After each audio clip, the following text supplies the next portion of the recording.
A lot to this story now. Iowa Senator Chuck Grassley is the ranking Republican on the Judiciary Committee. He's been working in tandem with Congressman Issa on Fast and Furious, and we've spoken several times, Senator.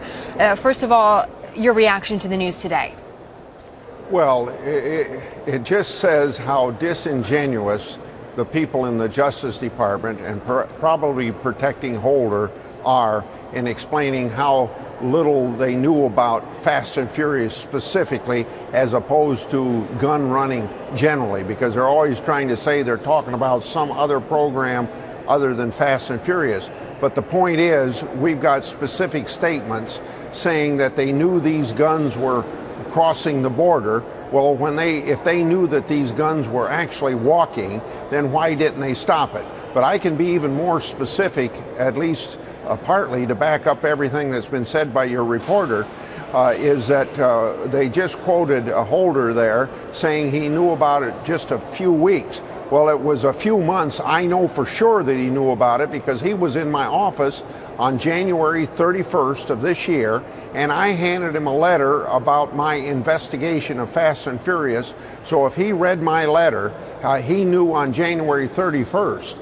Now, I don't dispute what the reporter said because it backs up all the documents I have, that he probably actually knew about it way back in the middle of last year or earlier. So do you think the Attorney General perjured himself?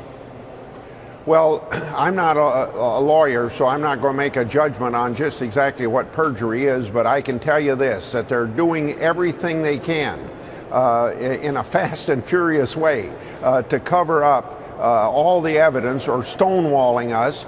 But here's the issue.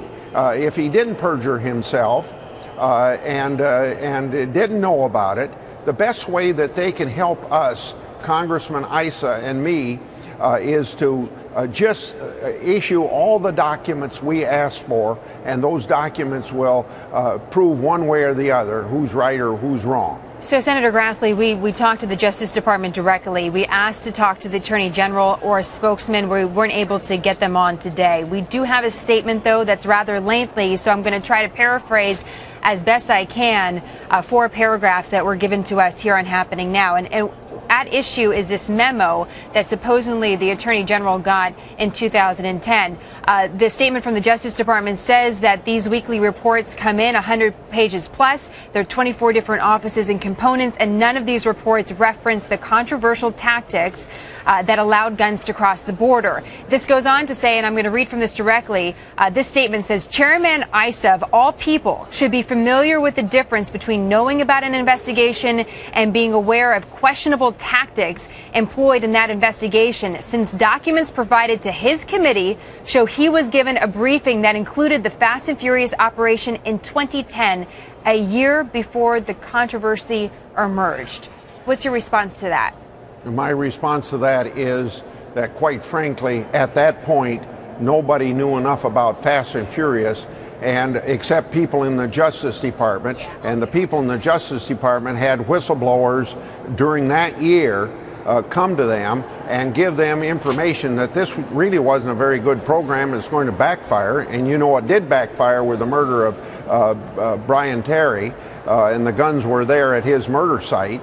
And so it was only when those whistleblowers came to me in January, and then later I went to Congressman Issa, that we knew the full story. Well, at that point we didn't know the full story. Now we know a heck of a lot more. That we became aware of this Fast and Furious, what it really detailed. Back then, there wouldn't have been enough information available. What's next?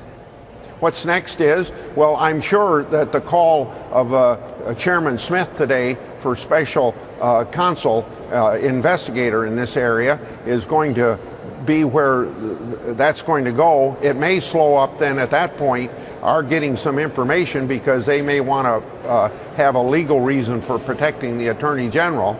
But we're going to continue our investigation, and whatever the Special Counsel does in this area isn't going to stop me from continuing to ask all the questions that I'm asking. Do you expect more resignations, sir? We only have about 30 seconds. Well, I hope what I'm hoping here is that we're going to find out who authorized this, and we're going to get them fired. And secondly, that no stupid program like this is going to happen in the future.